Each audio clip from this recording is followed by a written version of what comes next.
Galera, todo mundo viu aí recentemente a traição que nós vimos do Jimmy Uso para cima do seu irmão Jey Uso. Na WWE já houveram várias traições na história, mas assim, acho que eu nunca fiz um vídeo especificamente falando sobre traições de irmãos, né? Porque traição de irmão é um negócio complicado, né? É um pouco mais pesado, é alguém que tem o seu sangue, alguém que foi criado junto com você. E o Jimmy e Jey Uso, irmãos gêmeos, grandes campeões de duplas, sempre unidos. Jimmy influenciou o Jey a largar a Bloodline, a largar o Roman Reigns. E quando finalmente o Jey Uso estava enfrentando o Roman Reigns, tendo grandes chances de se tornar campeão da WWE, o Jimmy aparece no meio daquela luta e atrapalha ali então o seu irmão, né? Fazendo com que o Jey fosse derrotado naquele momento e depois alegando que o receio dele é que o nosso querido Jey Uso se tornasse alguém igual o Roman Reigns se tornou, né? Se tornasse ali aquela figura que ele tanto repudiava. Claro que depois isso não fez o menor sentido, porque ele voltou a se aliar ao Roman Reigns, então me parece muito mais uma certa inveja do Jey ali acabar se tornando campeão e seguindo uma carreira solo digna, enquanto ele e Jimmy ficasse de escanteio, né?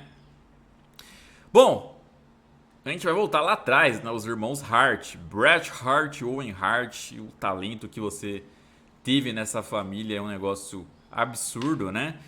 E de certa forma os dois foram sempre diferentes, né? O Owen Hart tentava ser uma dupla com seu irmão ali, onde os dois eram faces, mas o Owen Hart meio que se desentendia muito com o Bret e tinha métodos ali que eram muito mais de heel, né? Até que depois, em um certo momento, ele se vira contra o seu irmão Bret Hart e os dois até se enfrentam na WrestleMania ali 10, onde o Owen Hart até vence no começo do show o seu irmão, né? E aí o Bret Hart ia ter duas lutas naquela WrestleMania. Depois do main event ele enfrenta o Yokozuna pelo título da WWF e se torna campeão da WWF, fazendo com que o Owen Hart ali então sangrasse de raiva, né? Tipo, ganhou do irmão dele, mas o irmão dele foi quem sorriu por último naquela noite. E depois a rivalidade até se retoma no SummerSlam daquele ano, os dois até se enfrentam numa Steel Cage, né? Uma briga de irmãos lá atrás, hein? Começo dos anos 90 já rolava atritos entre caras do mesmo sangue. Aí você vai pegar o lado feminino, né? Nikki Bella e Brie Bella, né? As irmãs gêmeas também ali, que fizeram muito sucesso na WWE. E houve uma traição, né? Porque a Brie Bella rivalizava com a Stephanie McMahon, né? Porque o Daniel Bryan havia tido problemas ali com a autoridade, e a autoridade essa também comandada pela Stephanie. O Daniel Bryan naquele momento não podia resolver ali os assuntos e a Brie Bella resolveu retomar as dores dele e ir para um combate no SummerSlam 2014 contra a Stephanie McMahon. Como era de se esperar, o Triple H até tentou ajudar, mas vem a Nikki Bella, a irmã gêmea da Brie Bella. Stephanie cercada, e aí, o que vai acontecer? Será que a Nikki Bella vai acabar com a Stephanie? Não.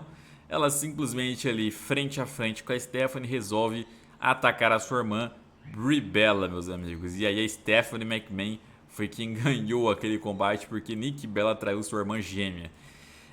Depois a Nikki Bella fez algumas explicações ali bem ridículas, inclusive, né? De que a Brie sempre foi egoísta, então ela que foi traída pela Brie, porque a Brie sempre queria ser a número 1, sempre tinha a ver com a Brie e ela ficava meio que de lado, de escanteio, e ela tá cansada disso. Então, tipo assim, foi uma das rivalidades com motivo e explicação mais besta possível. Tanto que não durou muito, né? Logo no Survivor Series ali em novembro, elas já voltaram a se aliar já com a Nikki Bella derrotando ali então a AJ Lee. Então, não serviu de muita coisa não. Foi só pra tentar fazer um pequeno choque ali, né? Mas, querendo ou não, a cena da Nikki Bella atacando a Brie Bella naquele SummerSlam é marcante até hoje. Jeff Hardy e Matt Hardy, outro caso aqui de irmãos que são históricos na WWE e no wrestling em si, né? Uma das grandes tags da história. E o Jeff Hardy enfrentava ali então o menino Edge, né? Defendendo o seu título mundial da WWE. Vicky Guerreiro tentou interferir.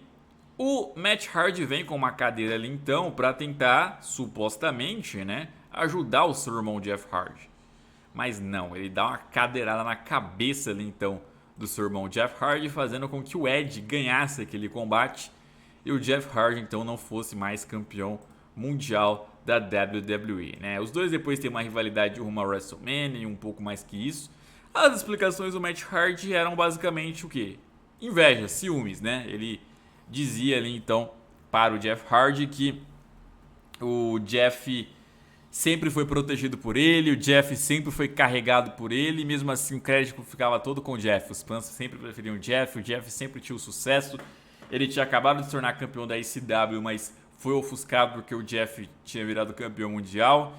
E ele estava meio que cansado disso e cansado do que os fãs faziam. Inclusive ele até alegou, né, que alguns incidentes que vinham acontecendo com o Jeff Hardy aí recentemente, né, naquele tempo, era tudo ele que tava por trás, sei lá, a morte do cachorro do Jeff, o acidente de carro, tipo, era tudo ele que tava tentando sabotar o Jeff até que ele resolveu dar uma exposição naquele Royal Rumble e, enfim, rivalidade de irmãos pesada, né? Bom, Stardust e Goldust, né? O Cody Rhodes ali e o Dustin Rhodes, os irmãos ali, filhos do lendário Dusty Rhodes. Basicamente, cara, essa foi bem besta, né? O Goldust queria que o Stardust tivesse um pouco mais de calma, porque eles vinham numa fase ruim. Chegou em certo momento que ele chamou o Stardust de Cody, e aí depois de uma derrota pro Ascension, o Stardust ali acabou ficando irado e se virou contra o Goldust ali, atacou o seu próprio irmão, e aí os dois até tiveram um combate ali no Fastlane em 2015. Mas enfim, foi algo bem pouco desenvolvido, né? Vamos falar a verdade, foi bem pobre essa rivalidade aí, poderia ter sido bem melhor. Na All Elite eles já souberam trabalhar melhor isso, mas aqui é sobre WWE, né? Bom, menção rosa para Undertaker e Kane. Por que menção rosa? Porque eles são meio irmãos na storyline, né? Eles não têm nada a ver na vida real com algum tipo de parentesco. Mas na storyline os dois eram meio irmãos, né?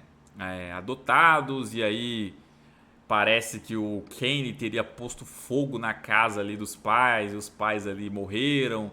E aí o Undertaker sobreviveu, mas pensou que o Kane tinha morrido, e o Kane retorna anos depois.